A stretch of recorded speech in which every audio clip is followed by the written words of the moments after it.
and then those who said they were undecided.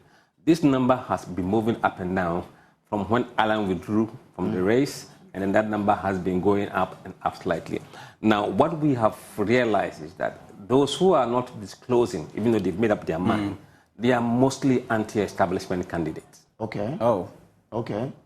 Those who have said they will not disclose. Yes. Okay. I think it is very important to point out that from what we understand from the numbers, it is highly unlikely the race will go into runoff because of the numbers these two are registering. They're undecided. So these two, if these guys were doing 5%, that they could pull the two candidates backwards. Okay. Now they are doing less than 1% or thereabouts. It's highly unlikely they will push the race into runoff. So we are looking at someone getting a 50% plus one. Yes. And anybody of them 32%. Yes. Bawumia needs about 9% of this vote. 9% to get 50%. Yes. Exactly, to get 50% plus one. Kennedy, on the other hand, needs quite a lot. Exactly. Yes. So you still believe that with this huge number here, there will not be any runoff? No. I cannot fault them if they want to do research. But what I want us also to be guided is that this is a delegates election. This is about 200,000 delegates. Let me know, let's say if you take Zabzugu constituency, we interviewed and polled, let's say 50 or 100. You take Ayawaso West Wogo, you take Evaluate Ajomorojura, or you take these constituencies, then we know the methodology, the sample size that you use. But if you just come to tell me that you interviewed people, you polled them based on which geographical location that they were located, and you are not giving me the constituency breakdown, it will be difficult for me to analyze. We have done extensive polling. We have done research. We know where our strength, our weaknesses, and going into these final days. But I can tell you that the Bawumia camp is claiming an almost 80% victory next week, Saturday. And I'm very confident about that. Any polling that puts Dr. Bawumia below 75% becomes an accident in history. Secretary, all of us are going to follow the dictates as indicated by the Electoral Commission and the Ghana Police Service. On 26th of August, the respective institution, the Ghana Police Service and the Electoral Commission, did a romance job. And we are looking forward to even better what happened on August 26th. I must admit that there were certain bit of infractions on 26th of August. And we are hoping that come November 4th, these things will not happen. So Mr. IGP and your team, you have absolute support of the party. On that day, look at it without fear or favor and act and do your work as you professionally always do. You have our full support of the party and the Electoral Commission likewise. Thank you very much, and we are wishing for successful work.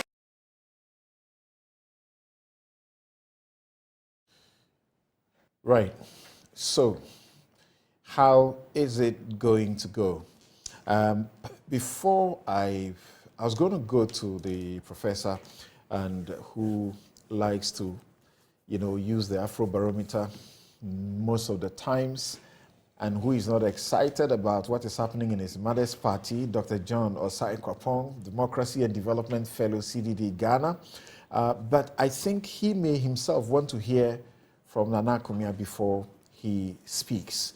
So, Nana, the poll by Global Info Analytics is that Bawumia is leading. He dominates more, particularly in the northern region, with over 70% support. And they say Ken has some central, western, and voter votes. Bawumia's support has increased over time from 34.8% in June to 43.5% now. And also that Ken has grown his support from 12.5 to 23.5. You guys are not taking kindly this report. Why? Samson, if you are experienced in politics, you take polling as it is. If the polling says that you are doing well, it should encourage you to do better. They say they polled 4,311 people. If the polling says you are not doing well, it should encourage you to do even better. and that really should be the attitude of a seasoned politician to polling. Whatever the results of the polling is, it should encourage you. If the polls, somebody does polls and say you are winning, it means that you are the person to beat. So you have to run faster to make sure nobody beats you. If the polls say you are not winning, it means you have to run faster so you can overtake the person who's winning. So really, the attitude to polling shouldn't be hostile. Their conclusion, however, is that Bawumia will win by 65.3% of the national delegate votes compared to 34.2% for Ken. So these polls that we are discussing, is it by something analytics? Global Info Yes. Analytics. It says that Bawumia would win. There are some undecided voters. Yes. But even from the results of this polling itself, if you added all the undecided people, undecided voters to Kennedy Agyapong's, Bawumia will still win. And if you added them to Bawumia's, it's even wider. So this poll is saying that Bawumia would win. The point of departure is that, despite what I have said, the Bawumia team, we also do our own polling. And our polling shows us that we will do much, much, much, much better than what this data analytics is saying. It doesn't mean that the data analytics should be poo-pooed. It says that we are winning anyway. So really, it's not saying anything different from what our own polling is telling us. It's just saying that we will win by a smaller. It also says that if undecided voters decided to go for Ken, it will be difficult for you. They said, they call it a hypothetical runoff, but they don't believe that there will be a runoff. But they should be using their own polls and not what they believe. They should be using their own polls. No, but what is the numbers of the undecided? 18 or so. 18. 18. Or so, yeah. And if you added 18 to Ken's, 23, what do you get? If you added all the 18 to Ken, they gave Ken, was it 23? That's it, yeah, 23.5. 23. So and the undecided, where's the undecided? 18.3. If you added all the undecided, 18 to 23, what do you get? 41 points, is it 8? Yeah. So you still don't beat Bawumia by this polling. If you added all the undecided to Kennedy Agyapong's, Bawumia will still be ahead. It's first past the post. And you are not going to get all the 18 going for Ken. Your election is first past the post. You don't It's need 50%. 50% plus one. 50 plus 1. Yeah. So that's where they seem to suggest that, but they still say it's hypothetical. Because you are not going to get all the 18 Right. going for. I mean, it's not. Right. It's not. Yeah. So even this poll show that Bawumia is ahead. It's just that our own polling, which we also believe in, show us that we would win, but the margins will be different. So we'll take it at face value. It says that our margin will be smaller. It's going to encourage us to work much harder in the last 1 week and intensify our efforts. So whatever the polling says, even if it said to us that we will not win, it will encourage us to work much harder to win. So we are cool. Okay. We are cool. Somebody who supports your team, is it Opariansa? Yeah. He's been very livid, very angry that there is a plot to intimidate people who want to vote for Bawumia or other candidates apart from Ken in a particular region. And he's been running amok. Well, I believe that the surprise of the campaign is that we have not had a lot more sentiments being expressed, like Honorable Opariansa, that the Bawumia camp has been quite restrained because Bawumia himself wants his team to focus on the message, not on the message of opponents, not on the accusations of opponents, no matter how damaging the accusations may be. He wants us to focus on the message to the delegates. Sort of reflect his demeanor. Yes. But otherwise, you are going to have a lot more of the reaction that Opariansa had done. And in Opariansa's case, he himself had been directly accused. You remember an accusation was made that he went to take some money or he went to demand some money and so on. And if he believes that these accusations are baseless, it would be difficult to restrain him. And then this business about the threats. We've all seen the threats. We've all seen footage of my brother Kennedy telling people that if they didn't vote one way or the other, they were going to face repercussions, which is quite uncalled for because that amounts to threats. And in many of these but his solution, Opariansa's solution is rather going to bring trouble. Because he says he's also going to march there with his team. You guys are not cowards. If he thinks he's a man, whatever. I mean, that's not how to go about it. So what you're saying is that two wrongs don't make a right. Correct. Point taken. All right. Yes, Ediji, what do you say about the campaign so far? And now Bawumia says there's been, is it one day, one lie, and he has been responding to.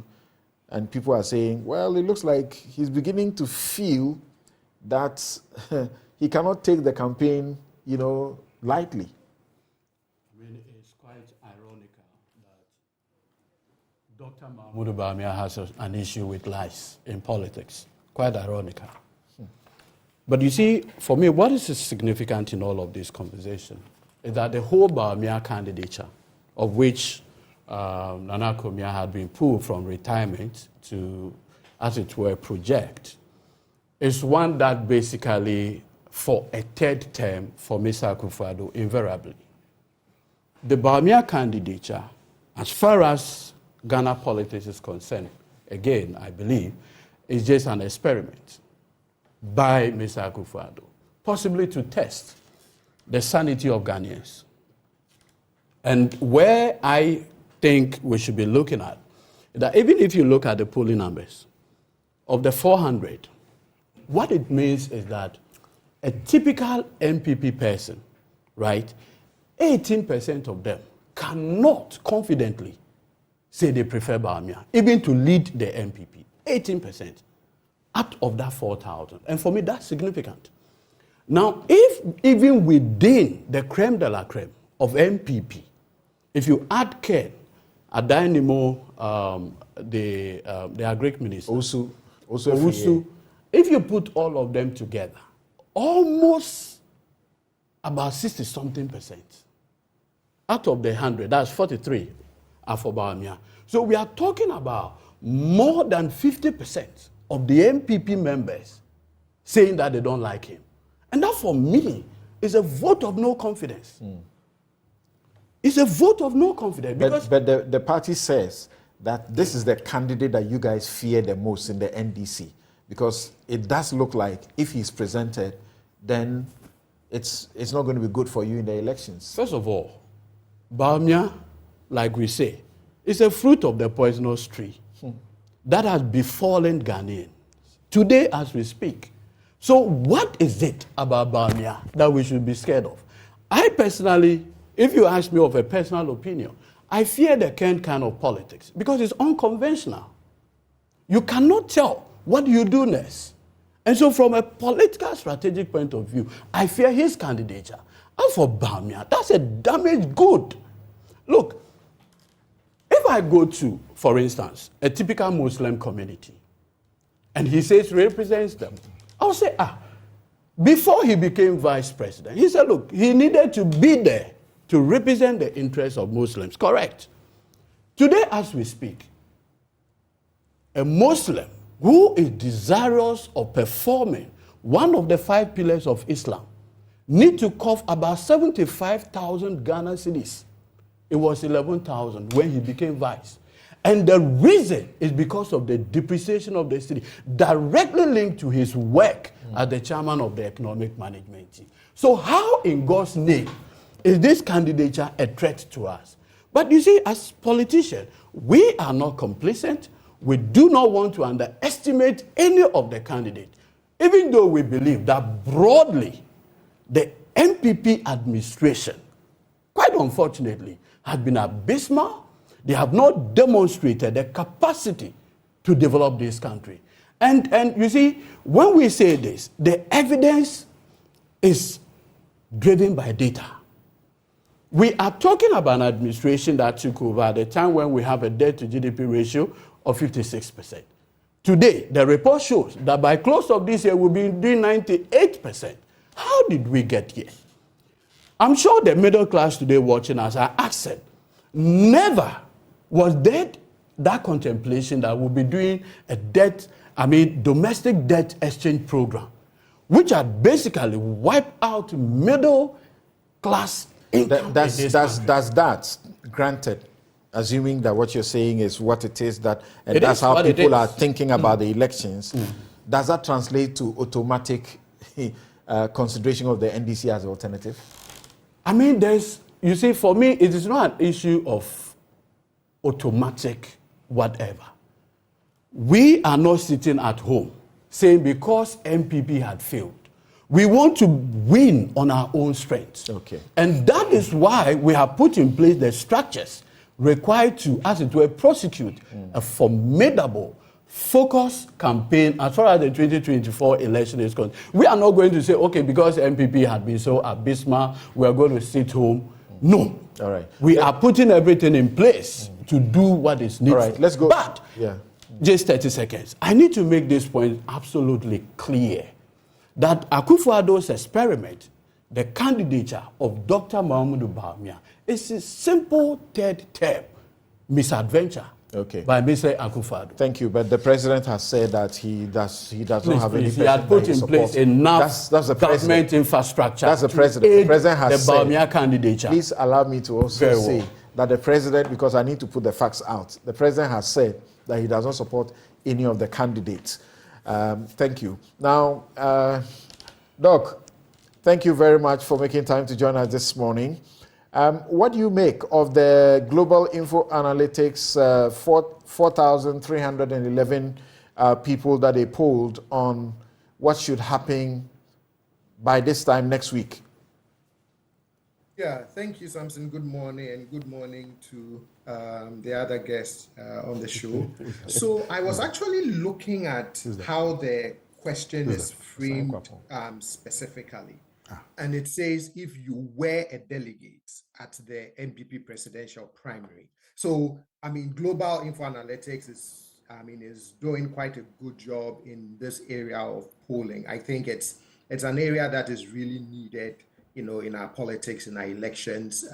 Yes, individuals sometimes do have issues with polling, but I think as one of the rituals of politics, I find polling very helpful because you get to test what I call the pulse of the nation. The one thing that I keep asking sometimes though is whether being able to poll the delegates themselves, I think would be a much stronger signal of what is going to happen. But I have also regularly said that I will be very surprised if Dr. Bawumia doesn't win the flag bearer. And as Nana Kumia was saying, their internal polling also shows that he's doing much better. And I suspect that for them, they are able to actually poll the delegates who will be casting the vote on November 4th. But when all is said and done, I have regularly said that it would come as a big surprise to me if Dr. Bawumia doesn't win the NPP flag bearership in this primary come next weekend. The criticism, though, is that whilst he will win, he's not winning with sort of natural votes, but people who are being whipped into supporting him to as it were, seek to continue Akufo-Addo's legacy and protect it. What's your thinking? But one thing you cannot also take from, when the NPP primaries started, right? I say that the one thing you cannot also take from Dr. Bawumia is the approach that he has taken to try and win the flag bearership. I call him the establishment candidate, but even then, you see him engaging in classic retail politics. He's not taking anything for granted. I mean, if you follow his campaign, it's like I'm winning the hearts and minds of every delegate, one delegate at a time.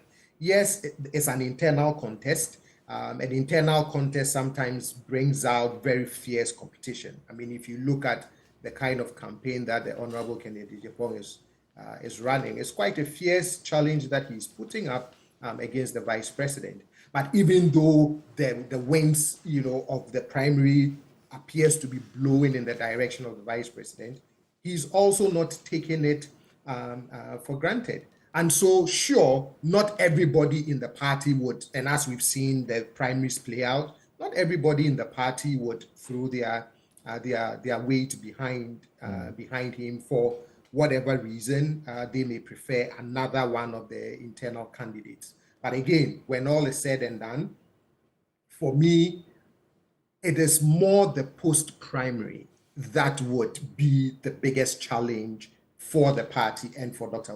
Bawumia when he wins the primary, right? Because when all is said and done, you still want to keep the party together, no matter how fierce the intra-party competition was, and then how you prosecute the general election. Okay, so on a lighter note and mixed with seriousness, this is your mother's party. Who is your money on? Who among the four should the NPP be presenting to Ghanaians as worthy of being considered to be a president? Samson.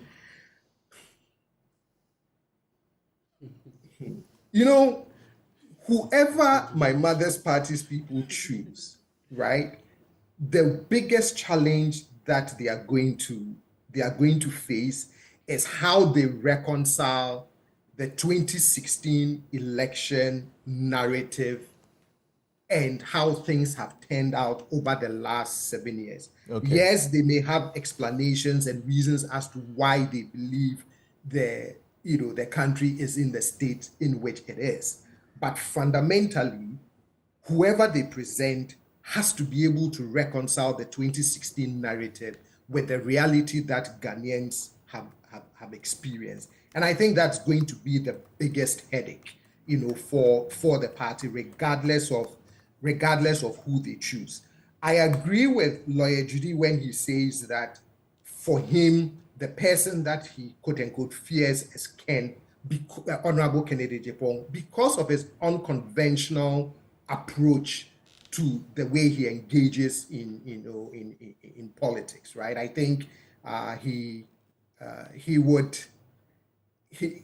when you look at his political temperament, right, he might give them a run for their money, even though I don't think he may not necessarily win. But it's, for me, he says Dr. Bawumia is damaged goods. In the eyes of many discerning people in this country, can we call a spade a spade? How do you put him in the same scale with Ken, if he can be described as a damaged good? Well, you see, the problem that the vice, if we go back to 2016, Dr. Bawumia was essentially the face and the voice of the NPP's 2016 campaign, particularly in making the economic argument as to why the Mahama administration should be voted out of power. So again, for him, that is the biggest headache he faces going into 2024 when he wins the flag bearership, because he would have to reconcile all of that narrative, all of the assertions, and all of the projections of how the country would turn out with what Ghanaians have experienced over the last 7 years. And that, for me, would be the major difficulty, for him. Okay, interesting. I was going to turn that question another way for you, but let's leave it here. Let me go to Sulemana. Sulemana, I don't know if you can do because civil society people like Brightsman, I was going to say Kofi Bento, have said that it has to be Bawumia and none of these people. and that is a waste of time for the rest of them. Are you able to say something like that? Well, it will be difficult for me to say a thing like that. I believe that in terms of personal belief in relation to brilliance, in relation to understanding around public policy issues, I would say yes, my bet will be on Dr. Bawumia in terms of assessing the 5 people in the race now. Of course, I will rate him over Ken, over Uswefrie Akuto, over Adenimo, and who else is the other person in it? Now, the challenge is, it's not just an NPP affair. The NPP thing is basically electing someone. The major thing is about the national elections. I think that is where, as a political party, I believe they are not just looking at who is brilliant, who understands the policy issues, who has oratory skills and all of that. But who is it that when we present to Ghanaians, Ghanaians would say, well, we can have confidence and trust in this person to lead this country and improve our living standards. And that is where I believe that among the contestants now within the NPP, Dr. Bawumia has the biggest problem. Because as things are now, if you are coming from the NPP, one of the things that you have to be able to do is to actually try to depart from the Akufo-Addo record in order to have public trust and public confidence. And at this stage, certainly the only person within the 5-member group who appeared to begin to sound that narrative is Ken Japan. And that is why I can understand Eduji when he says, look, the person that we think could even give us a run for our money, maybe Ken. It's not just about his rhetoric, unconventional politics. People say he's the Trump-like candidate and so on. But here is somebody who has started saying, look, me, I haven't been a minister before. I haven't been in cabinet before. I'm a businessman. I'm an MP. And look at how many people I've employed. So if I say I'll create jobs, look at even single-handedly, I'm employing this number of people. So I know what I'm talking about. Somebody who has, been criticizing the party when it comes to corruption. Recently, we saw the audio. Of course, he had to come to say, well, the context was different and all of that. Somebody who says, look, if I were to give you a record of the people in government who are involved in Galamsey, people will run away from this country. So in terms of the ability to let Ghanaians know that, yes, I'm an NPP member, but I don't represent the record over the last 7 years, that will be Ken. Certainly, Dr. Bawumia will have a difficulty in terms of policy credibility and the trust that people must have in a candidate in order to vote for him. The point there is that the NPP differ with you and disagree with you on the basis that they believe they have a record which is superior, and that's Ukraine and then COVID aside, they would have done a lot more better. And even in the midst of that, there's a lot that they can account for to win an election. So they clearly don't need someone who wants to detach himself from the regime. Well, Samson, I don't expect people in the NPP to publicly say that they don't have a record. I mean, that would mean they shouldn't even contest in the first place. Certainly, we have friends in the NPP. We have brothers and sisters in the NPP. Behind the scenes in private conversations, they confess and would tell you, look, things are bad, things are difficult. And not just even people in private conversations. Even in this contest, you've had people beginning to say, when I come, I will do this. In fact, the president himself says that the next president will make things better, will make lives better. It was Dr. Bawumia during the campaign in 2016 who questioned, how come if it is about a global crisis, How did it escape Cote d'Ivoire? How did it escape Togo? How did it escape this country and only came to land here in Ghana?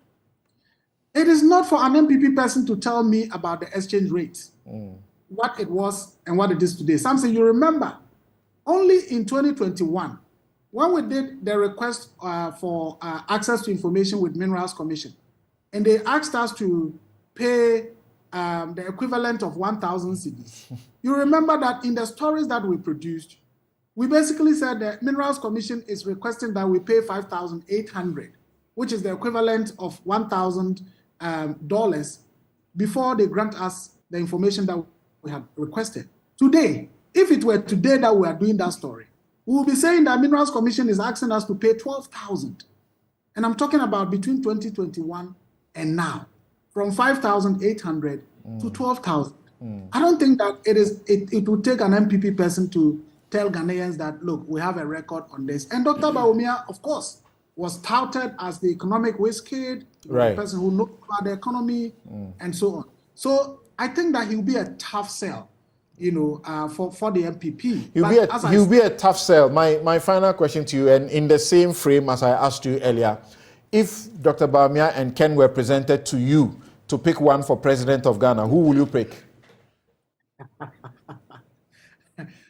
Well, answer my question. Don't run away from it. Who will you pick? Samson, that would be a tough one for me, because as I've told you, and I need to also really say that as vice president, given the nature of our constitution, one needs to acknowledge that there are certain limitations in terms of what the vice president can do and what he cannot do. I haven't asked if you are supporting any one of them or anything like that. I'm just saying, you are a Ghanaian. If the two were presented for you to pick one, who will you pick? Samson, maybe I would choose to abstain. You choose to abstain. You won't pick any of them. For now, I would abstain. Okay. So Al-Haj Suleiman, like your name, says all the people who have been busted for corruption have been defended by Ken, with one of them being his campaign manager, Nanteti to LaBianca, to PPA boss, to boss Alfred Obeng, to Maritime. All these people were fiercely defended by him. It is difficult for any reasonable person to see such a person as a sincere man. Is it a view you share? I do, Samson, and beyond that, the record around Ahmed Swale and all the other, comments that he's made in the past, in 2016, 2020 elections, when we're doing the campaign language monitoring, in terms of monitoring indecent expressions that could incite violence and so on, Ken was constantly in the lead. Among the top 5 people that were often cited, Ken was in the lead. His media organizations, in Accra and in Kumasi, were among those that were perpetrating these kinds of narratives. And I don't think that if it was something that he wasn't endorsing, it would have been happening. So absolutely, he wouldn't be my preferred leader for this country. But as I've said, in terms of the masses, they look beyond these things and go with who is telling us the sweet things and is able to. All right, thank you. Thank you very much, Suleiman Brahima. We'll take a break again and return to look at the question of the fight against Galamsey and also the pronouncements of late by significant persons, statesmen in the country, from Professor Adai, Dr. Arthur Kennedy, Professor Frimpong Boateng, Nyaho Tamaklo, among others. They speak about unbridled corruption superintended by Nana Akufo-Addo in his regime. Where do they get the facts to make these? We'll be right back.